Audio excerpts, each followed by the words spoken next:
আল্লাহ রাসূলের হাদিসটা শুনেন, আমি বলবো একটু শুনেন, এটা তো লাভ হবে আপনার। একজন সাহাবীর ছেলে এরকম মারা গেছিল, যাদের থেকে হাদিসটা আমি বলছি। তো প্রতিদিন রাসূল সাল্লাল্লাহু আলাইহি ওয়াসাল্লামের কাছে ছেলেটা সহ উনি কথা শুনতে যেতেন, নামাজও পড়তেন, মানে কিছু বয়ান করতেন, শুনতেন।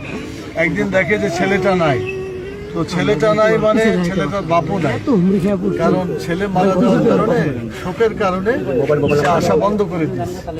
রাসূলুল্লাহ সাল্লাল্লাহু আলাইহি ওয়াসাল্লাম শেষ পর্যন্ত বললো যে চলো আমরা যাই ওই শোকাহত পিতার কাছে। তো যাওয়ার পরে তো সে আছে এবং আপনার মতো এরকম বিভিন্ন শোক প্রকাশ করছে। তো উনি বললেন যে দেখো, তুমি যেভাবে করছো এটা করলে তো আল্লাহ তাআলা তোমার পুরস্কার একরকম হবে, আর সবর করলে আরেকটা হবে। তো সবর করলে কি হবে?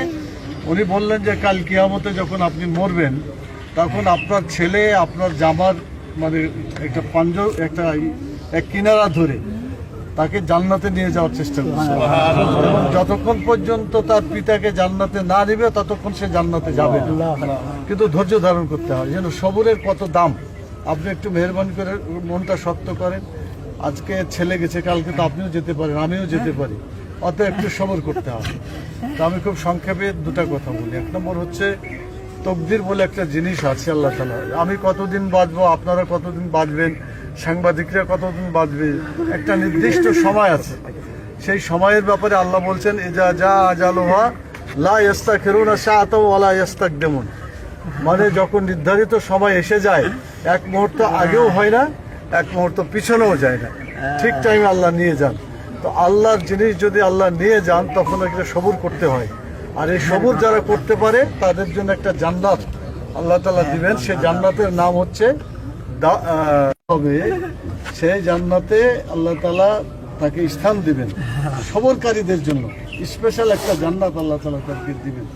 ও দারুল হাম, বাইতুল হাম নামক একটা জান্নাতে দেওয়া হবে। তো আপনি বাইতুল হাম নামক জান্নাতে যেতে পারবেন ইনশাআল্লাহ। আর আপনি কান্নাকাটি করলে সন্তান তো আর ফিরে আসবে না, আর আপনি যদি অধৈর্য হন তাহলে ওর মা তো আরো অধৈর্য হয়ে যাবে, ছোট বাচ্চারা আরো অধৈর্য হবে। আপনি সবর করেন।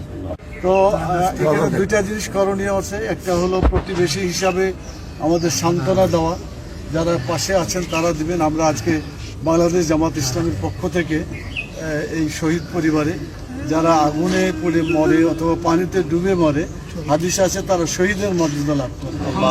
তো আমাদের এই আসলাম ভাইয়ের ছোট ছেলে জুনায়েদ